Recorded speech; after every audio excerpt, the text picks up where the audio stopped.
अब की बार तो नेट एग्जाम क्वालिफाई ही करना है। अगर ये सोच आपकी है तो ये वीडियो आपके लिए है। तो स्टूडेंट्स नमस्कार, मैं हूं आशिता मैम, आपकी लाइफ साइंस एजुकेटर, और आज मैं बात करने वाली हूं आपके सिलेबस एंड वेटेज के बारे में। चलिए यहाँ पर कंप्लीट डिस्कशन करते हैं स्टूडेंट्स। तो आपका जो सिलेबस है उसमें अभी भी कोई भी बदलाव नहीं आया है। पहले ये चीज़ डिस्कशन में रखी गई थी कि क्या इसमें अगर हम यूनिट्स बढ़ा दें तो will it be fine with each and every candidate. तो आई गेस इसका रिस्पॉन्स ज़्यादा पॉजिटिव नहीं आया है। तो इसका जो आपका सिलेबस है सीएसआईआर की तरफ से, उनका अभी तक कोई ऑफिशियल नोटिस नहीं आया है अबाउट द सिलेबस चेंज। तो हमें जो भी पढ़ाई करनी है वो एज पर द 13 यूनिट्स पढ़नी है। आपकी जो फर्स्ट यूनिट रहती है students, it is one of the fundamental unit, जिसको आप सिंपल से बायोकेमिस्ट्री भी बोल सकते हैं। और ये one of the important unit होती है क्योंकि ये आपके आगे की यूनिट के लिए बेस जो है वो उसको क्रिएट करने के लिए बहुत इंपॉर्टेंट होती है। नेक्स्ट आता है स्टूडेंट सेलुलर ऑर्गेनाइजेशन। ये आसान यूनिट है, इससे सवाल भी आसान बनते हैं और इसको समझना भी आसान है। तो कहीं ना कहीं आसान टोटल यूनिट है हमारी ये। और सेलुलर ऑर्गेनाइजेशन, जिसको सिंपल भाषा में हम सेल बायोलॉजी बोल सकते हैं, इसको भी आपके लिए कवर करना बहुत ज़्यादा इंपॉर्टेंट है। अगर आप आगे की यूनिट्स को भी उसका भी एक स्ट्रॉन्ग बेस चाहते हैं तो यस, जो आपकी सेल बायो यूनिट है ये भी आपकी one of the fundamental unit है एंड एक बहुत इंपॉर्टेंट यूनिट है। फंडामेंटल प्रोसेसेस यानी कि आपका मॉलिक्यूलर बायोलॉजी, इसके अगर मैं बात करूँ तो लगता है कि इसके सवाल मुश्किल होते हैं, बट अगर हमने इसकी पढ़ाई अच्छे से कर ली है, पूरी थ्योरी, रेप्लिकेशन, ट्रांसक्रिप्शन, ट्रांसलेशन हमें सब कुछ क्लियर है, तो इसके सवाल ज़्यादा मुश्किल नहीं बनते हैं। अगर मैं आपसे बात करूँ स्टूडेंट्स, तो ये आपका यूनिट 2 और यूनिट 3 जो है ये आपका इंटीग्रेट करके यूनिट 13 के साथ भी इसके सवाल बना देता है। तो बहुत इंपॉर्टेंट है यूनिट 2-3 को कवर करना अगर आप लास्ट वाली यूनिट को भी टारगेट कर रहे हैं। उसके बाद आता है सेल सिग्नलिंग। ये भी आपकी एक इम्पॉर्टेंट यूनिट रहती है स्टूडेंट्स। इसमें हमें, अगर मैं बात करूँ, जो सवाल रहते हैं वो इतने ज़्यादा डिफिकल्ट नहीं होते हैं, इससे सिग्नलिंग के डायरेक्ट आते हैं, बस हमें सिग्नलिंग कंप्लीटली पता होनी चाहिए और उसके इनहिबिटर्स ये सब क्या क्या होते हैं वो सब हमें पता होना चाहिए। Developmental biology is again one of your easy unit. इससे आपके क्वेश्चन सीधा डायरेक्ट पूछे जाते हैं। तो यहाँ पर आप कहेंगे मैम आप तो सभी यूनिट्स को बोल रहे हैं कि सबसे डायरेक्ट क्वेश्चन आते हैं। ऐसा नहीं है, सबसे डायरेक्ट नहीं आते हैं, बट यस, अगर हम कुछ ऐसी यूनिट को चुने जिससे आपके सवाल में ज्यादा ट्विस्टिंग पॉसिबल नहीं है, that these two are your units. Unit 3 में थोड़ा बहुत हम मान सकते हैं, बट यस यूनिट 2 और 5 आपकी one of the simplest units में आ जाती हैं। नेक्स्ट आता है स्टूडेंट्स प्लांट फिजियोलॉजी। अब ये उन बच्चों के लिए काफी आसान रहता है जो कि बॉटनी बैकग्राउंड से रहते हैं। तो इसमें स्टूडेंट्स मोस्टली क्या करते हैं कि एनिमल या प्लांट में से कोई एक टॉपिक को चुन लेते हैं, which is fair enough, but मैं आपसे कहूँगी कि आप दोनों ही यूनिट्स करें। अगर आप कंप्लीटली नहीं कर सकते हैं तो just take a positive thing कि यार इसमें से अगर आप प्लांट पढ़ रहे हैं तो प्लांट तो कंप्लीट कर ही लिया है, बट एनिमल में हम एटलीस्ट हार्मोन कर लें।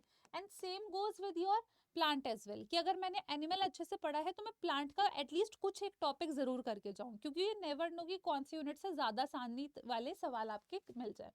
नेक्स्ट आता है इनहेरिटेंस बायोलॉजी, जिसको हम जेनेटिक्स बोलते हैं। इससे आपके सवाल कई बार डायरेक्ट होते हैं और कई बार आपके काफ़ी मिक्स्ड एनालिटिकल टाइप के सवाल होते हैं। तो इस यूनिट को अगर हम पढ़ लेते हैं तो भी मैं गारंटी नहीं कहूँगी कि आपसे सभी सवाल बन जाए, क्योंकि यस इससे ट्रिकी सवाल पूछे जाते हैं। तो आपकी ये यूनिट फिर भी क्यों इंपॉर्टेंट है, हम इसे क्यों स्किप नहीं कर सकते हैं, क्योंकि इस यूनिट का और जो लास्ट वाली यूनिट है इससे भी मर्ज करके आपके सवाल बनते हैं। तो इसलिए आपको ये जो जेनेटिक्स वाली यूनिट है, एलील और आपका इंट्रैक्शंस कैसे रहते हैं, है ना, एपिस्टेसिस वाली कंडीशंस हो गई, या फिर अगर मैं बात करूँ जो जीन मैपिंग है, ये सब हमें तभी ज़्यादा क्लियर हो पाता है जब हमने इस यूनिट को अच्छे से पढ़ा हो। नेक्स्ट आता है डाइवर्सिटी ऑफ लाइफ फॉर्म्स। इस बार आपके पेपर में काफ़ी सवाल डाइवर्सिटी से बने थे, बट ये मेरा सजेशन नहीं रहेगा कि आप too much of the time इसको डिवोट करिए। आप इसमें बेसिक्स पार्ट कवर कर सकते हैं। बेसिक्स जैसे कि आपका जो एक कह सकते हैं जो क्लैडोग्राम रहता है, और जो आप फाइलोजेनेटिक्स जो कहीं ना कहीं आप एवोल्यूशन में पढ़ते हैं तो आप उस पार्ट को कवर करिए। आप basics of plant diversity and animal diversity पढ़िए। एटलीस्ट जो आपने एनिमल डाइवर्सिटी में अगर अपने एनसीईआरटी किताब में देखा है तो उसको ज़रूर कवर कर लीजिए, क्योंकि कई बार एक दो क्वेश्चन वहाँ से फंस जाते हैं। इस बार भी 4 नंबर का सवाल सीधा बेसिक्स ऑफ एनिमल क्लासिफिकेशन से पूछा गया था। नेक्स्ट आता है आपका ecological principle. It is also one of the easy units. इसको पढ़ना और इजिली कंप्लीट करना जल्दी काफ़ी ज़्यादा आसान हो जाता है। नेक्स्ट अगर मैं बात करूँ, इसमें जो ट्रिकी पार्ट रहता है दैट इज अप्लाइड इकोलॉजी, तो उसका सिलेबस इज नॉट डिफाइंड। तो कई बार आपको लगेगा कि इकोलॉजी पढ़ लिया पर फिर भी आउट ऑफ सिलेबस सवाल आ रहे हैं, that is because of applied ecology, but yes it is one of the scoring unit, तो इसे हमें बिल्कुल भी स्किप नहीं करना है। डाइवर्सिटी को हम कुछ चुनिंदा टॉपिक को देख के उसको हम अलग कर सकते हैं। नेक्स्ट आपका आता है इवोल्यूशन, इसमें से भी आपके कुछ सेलेक्टिव टॉपिक्स हैं, जैसे आपकी जो थ्योरीज हैं उससे आपको एक सवाल जरूर देखने को मिल जाता है, हार्डी विनबर्ग से सवाल मिल जाता है, फाइलोजेनेटिक ट्री है, तो ये कुछ ऐसे टॉपिक्स है इवोल्यूशन के जो कि मस्ट रहते हैं। साथ ही में आप लोग को एनिमल बिहेवियर, ये वाला पार्ट अधिकतर बच्चे छोड़ देते हैं, स्किप करते हैं, ये आसान और इंटरेस्टिंग पार्ट है जिसे आप कवर कर सकते हैं। Applied biology generally students skip करते हैं, बट इस बार इसमें से अच्छे क्वेश्चंस कवर करे गए थे, तो अगर आप लोगों ने पहले कभी बायोटेक पढ़ा है तो आपके लिए आसान हो जाता है, अदरवाइज नहीं पढ़ा है तो इसको आप, मैं ये सजेस्ट करूंगी कि आप इसे टाइम देके अच्छे से पढ़े। अगर आप स्टार्टिंग, आपने भी स्टार्ट करा है, आपने स्टार्टिंग के कुछ 1-2 यूनिट्स कवर करी हैं, तो आप प्लीज इस यूनिट को भी शुरुआत में ही कवर करिए, क्योंकि इससे भी अब के, अगर मैं जून का पेपर बात करूँ तो इससे सवाल पूछे गए थे। नेक्स्ट आता है methods in biology, it is one of the most important topic, क्योंकि आपको मैंने भी बताया था कि यूनिट 2, 5, 8 इससे इंटीग्रेट करके हमारे यूनिट 13 पे सवाल पूछ लेते हैं, तो ये आपकी इंपॉर्टेंट रहती हैं स्टूडेंट यूनिट्स। इसमें अगर कोई आपसे सजेशन पूछे या फिर अगर आपके दिमाग में आता है कि इसमें से हम मैम कौन सी यूनिट है जिसको हम सिर्फ पढ़ ले जिससे हमारा सिलेक्शन निकल जाए, तो इसमें आपको सबसे पहले यूनिट 1 पर ध्यान देना है। यूनिट 2, यूनिट 3, यूनिट 4, ये आपकी 4 ऐसी इंपॉर्टेंट यूनिट हैं, शुरुआत की unit are very important. Next आप यूनिट 13 को टारगेट करिए। इनहेरिटेंस बायोलॉजी में आपको स्किप करने के लिए नहीं कहूँगी, बट येस इसमें से आप कुछ पार्ट जो है, एटलीस्ट जो थ्योरेटिकल पार्ट है उसको समझिए, उसको पढ़िए, क्योंकि वो आपकी यूनिट 13 में काम आती है। इवोल्यूशन एंड आपका यहाँ पर अगर हम बात करें इकोलॉजी, ये 2 आसान यूनिट्स हैं, जल्दी खत्म हो जाती हैं और आपको थोड़ा कॉन्फिडेंस बढ़ाने में भी मदद करती हैं, और आप प्लांट और एनिमल में से कोई सी एक यूनिट को चुन सकते हैं। तो ये ऐसी चुनिंदा यूनिट्स हैं जिनको आप अगर अच्छे से पढ़ लेते हैं तो these units are also enough to get good marks in your CSIR exam. अब बात ये आती है कि जून में किस तरीके का पेपर बना था, तो जून में जो आपका पैटर्न रहा था स्टूडेंट्स, ठीक है, उसके हिसाब से हमने पूरा मार्क्स सेग्रीगेट कर लिया है हर एक यूनिट का। तो देख लेते हैं कितनी, कौन सी यूनिट से कितने सवाल आपके बने थे। तो अगर हम बात करें स्टूडेंट्स बायोकेमिस्ट्री के लिए, तो इसमें आपको टोटल 11 सवाल देखने को मिले थे, 5 पार्ट बी के थे और पार्ट सी के आपके 6 सवाल थे। पार्ट बी में आपको कुछ आसान सवाल या बहुत हद तक आसान सवाल ही पूछे गए थे, तो yes it is a good option कि आप इसको अच्छे से पढ़ें। बेसिक्स यानी कि पीएच वगैरह ये सब भी ध्यान रखना जरूरी है, क्योंकि इससे भी सवाल बनते हैं। सेल बायोलॉजी अगर हम बात करें, इससे डायरेक्ट मैंने आपसे कहा था सवाल, और आप देख सकते हो गुड अमाउंट ऑफ क्वेश्चंस, यानी कि 12 सवाल बने हैं। मॉल बायो थोड़ा सा ट्रिकी लगता है बच्चों को, बट मैं सजेस्ट नहीं करूंगी कि आप छोड़िए, एटलीस्ट आप इसके एंजाइम्स की लिस्ट जरूर बना लीजिए, 7 क्वेश्चन इससे बने हैं। सेल सिग्नलिंग से काफी सारे स्टूडेंट्स का इस बार ये था कि मैम इससे कम सवाल बने हैं। कम सवाल आपको इसलिए लगेगी क्योंकि आपको पार्ट सी में इसको ज्यादा सवाल देखने को नहीं मिले, पार्ट बी में इन्होंने ज्यादा सवाल दे दिए थे, तो सेल सिग्नलिंग से भी आपके अच्छे खासे क्वेश्चन थे। डेफ बायो से टोटल आपके 10 सवाल थे, और ये सारे के सारे ज्यादा मुश्किल भी नहीं थे, आसान सवाल थे। ड्रोसोफिला एक इसका फेवरेट टॉपिक है जो ये हर साल टारगेट करता है, तो उससे आपका हमेशा सवाल बनता है। प्लांट फिजियो से अगर हम बात करें स्टूडेंट्स, तो 9 सवाल लगभग प्लांट फिजियो से थे, और एनिमल से अगर हम बात करें तो लगभग 10 सवाल आपके एनिमल से थे, तो दोनों का रेशियो ऑलमोस्ट इक्वल रहता है हमेशा, तो आप दोनों को पढ़ भी सकते हैं, दोनों में से एक को स्किप भी कर सकते हैं, कोई दिक्कत की बात नहीं है। जेनेटिक्स अगर मैं बात करूं स्टूडेंट्स, तो यहाँ पर आपके इस बार जेनेटिक्स से थोड़े से लेवल अप सवाल बने थे, और टोटल आपके 10 सवाल जो है इन्होंने पूछे थे। नेक्स्ट डाइवर्सिटी से इस बार ज्यादा सवाल बने थे, 10 सवाल, और पार्ट बी में जो 7 सवाल है, मैं ये नहीं कहूँगी कि 7 के 7 तुम सॉल्व कर पाओगे, क्योंकि इसमें बहुत ज़्यादा इन्होंने कह सकते हैं जो चीज़ें हैं वो कवर अप करी थी, तो हम मान लेते हैं कि हाँ पार्ट सी में अगर 3 सवाल थे तो उनमें से एटलीस्ट 1 या 2 तुमने पक्का कर लिए होंगे, अगर बेसिक्स, अगर एनसीईआरटी भी पढ़ी है तो इसलिए आपको सजेस्ट करा गया कि डाइवर्सिटी अगर स्किप कर रहे हो तो प्लीज़ जो प्लांट डाइवर्सिटी का फंडामेंटल्स या बेसिक्स हैं, एनिमल डाइवर्सिटी का बेसिक्स है, उसको ज़रूर पढ़ के जाना।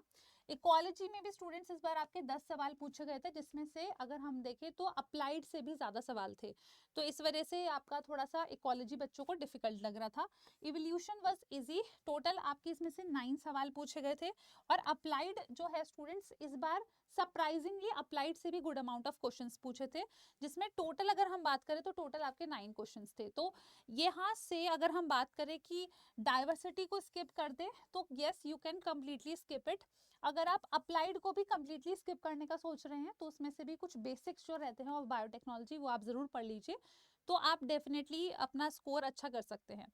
नेक्स्ट अगर हम बात करें, it is one of the important unit, क्योंकि ये कहीं ना कहीं आपको कई बार जेनेटिक्स के क्वेश्चन क्रैक करने में मदद करता है या अदर क्वेश्चंस। तो इससे भी आपके इस बार प्रिडिक्टेबल ही क्वेश्चंस थे, ऐसा कुछ अलग टाइप के क्वेश्चन नहीं आए थे। तो टोटल 9 सवाल आए थे। माइक्रोस्कोपी पे अधिकतर ये पूछ लेता है ना, मैच दी फॉलोइंग टाइप के सवाल पूछ लेता है, एप्लीकेशन स्पेस पूछ लेता है। आसान सवाल बने थे, इससे इतने ज़्यादा मुश्किल नहीं थे। तो ये आपको मैंने टोटल एक वेटेज जो है इस बार आपका जून 2025 में किस तरीके के सवाल पूछे गए थे उसके मैंने आपको अकॉर्डिंग बता दिया है। आप अपने अनुसार भी इसमें थोड़ा बहुत मॉडिफाई करके कि हम ये यूनिट में से इतना भाग पढ़ना चाहते हैं वो आप देख सकते हैं। बस आपको ध्यान रखना है कि जो सिलेक्शन है CSIR का, इट्स नॉट ओनली जस्ट कि हमें कितना पता है। हो सकता है आपका रिसर्च एप्टीट्यूड बहुत अच्छा है, यानी कि आप चीज़ों के बारे में सोचते बहुत अच्छे से हैं, आप एक सवाल जो आपके दिमाग में आता है रिसर्च को लेके वो काफ़ी ज़्यादा यूनिक रहता है, बट कई बार सिलेक्शन में हम पीछे रह जाते हैं। तो सिलेक्शन सिर्फ आपकी नई सोच से नहीं आता है, इसमें हमारी मेहनत, रिविजन, ये सब बहुत मैटर करता है।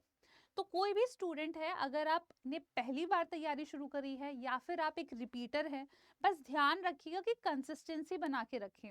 आज के दिन से शुरू कर रहे हो तो up till your like last date जो रहता है तब तक आपको तैयारी करनी ही करनी है। अगर आप हर दिन लग के मेहनत कर पा रहे हैं तो definitely you will be able to crack your exam. तो मैं उम्मीद करती हूँ तुम्हें आपको समझ में आ गया होगा ये पूरी कंप्लीट इन्फॉर्मेशन। बट अगर आपको लग रहा है कि हमसे सेल्फ स्टडी में तो थोड़ा सा मेहनत ज़्यादा लगेगी और इतनी सब कुछ स्टैंडर्ड बुक से हम डेटा कहाँ से लेके आएंगे, तो आप लोग स्टूडेंट्स हमारा batch which is the mega pack batch, इसको आप रेफर कर सकते हैं।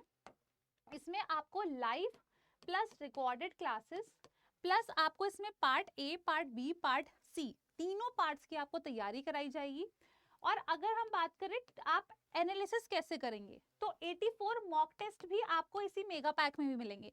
मतलब ये कंप्लीट पैकेज है। अगर तुमने इसको पढ़ लिया ना बेटा अच्छे से, तो तुम्हारा सिलेक्शन होना पक्का है। बस द थिंग इज कि आपको कंसिस्टेंट रहना है। दूसरा है आपके लिए यहाँ पर मिशन बैच, और ये मिशन बैच आपका 8 सितंबर से शुरू हो रहा है। 2.0 बैच है, सेकंड बैच हम लोग रिलीज कर रहे हैं। तो अगर तुम्हें लग रहा है तैयारी करनी है अच्छे से, अभी भी देर नहीं हुई है, सितंबर में ज्वाइन कर सकते हो 8 सितंबर को। दूसरा आता है हमारे पास वीडियो कोर्स। ये स्पेशली उन स्टूडेंट्स के लिए बहुत अच्छा है जो कि अगर ड्रॉपर है, जिनके बेसिक्स एकदम क्लियर हैं, बस उन्हें एक क्विक ब्रशन अप चाहिए, तो you can go with this batch. अब अगर हम बात करें कि अगर आपको कोई भी डाउट लग रहा है या आपको लगता है कि मैम हमें बस ये वाला टॉपिक में थोड़ा सा आप हमारे डाउट्स क्लियर कर दीजिए, definitely you can contact with me. तो आप उसके लिए मेरे टेलीग्राम ग्रुप के साथ जुड़ सकते हैं। उसके लिए आप इस QR को स्कैन कर लीजिए, या फिर आप यहाँ पर जो आपको नाम दे रखा है टेलीग्राम चैनल का, उस पर आप कनेक्ट कर सकते हैं, सर्च करके आशिता मैम लाइफ साइंसेज 24/7। इसमें आपको सभी चीज़ें जो है स्टूडेंट्स प्रोवाइड करी जाती हैं।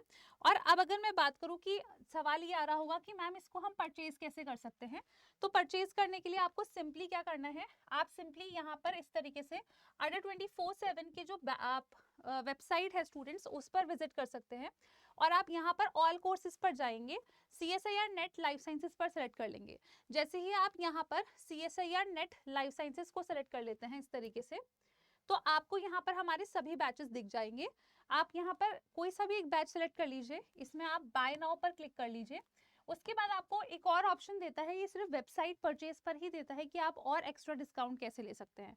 तो इसमें आपको सिंपली जो कूपन कोड है जो मैंने आपको यहाँ पर भी मेंशन कर रखा है, दैट इज YT13, आप इसको डाल देंगे। आपका ये जो बैच है स्टूडेंट्स, ये आपको और भी कम प्राइस पर मिल जाएगा।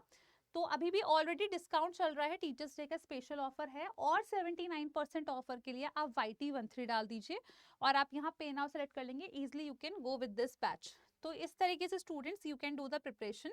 अगर आप सेल्फ प्रिपरेशन करना चाहते हैं वो भी बहुत अच्छा ऑप्शन है।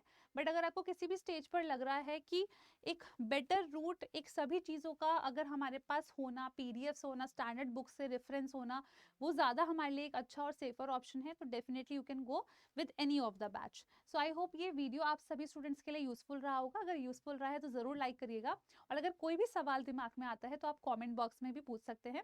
अगर आपको बैच परचेज करना है डायरेक्टली, तो आप डायरेक्ट परचेज के लिए स्टूडेंट्स नीचे दिए गए नंबर पर भी संपर्क कर सकते हैं। धन्यवाद।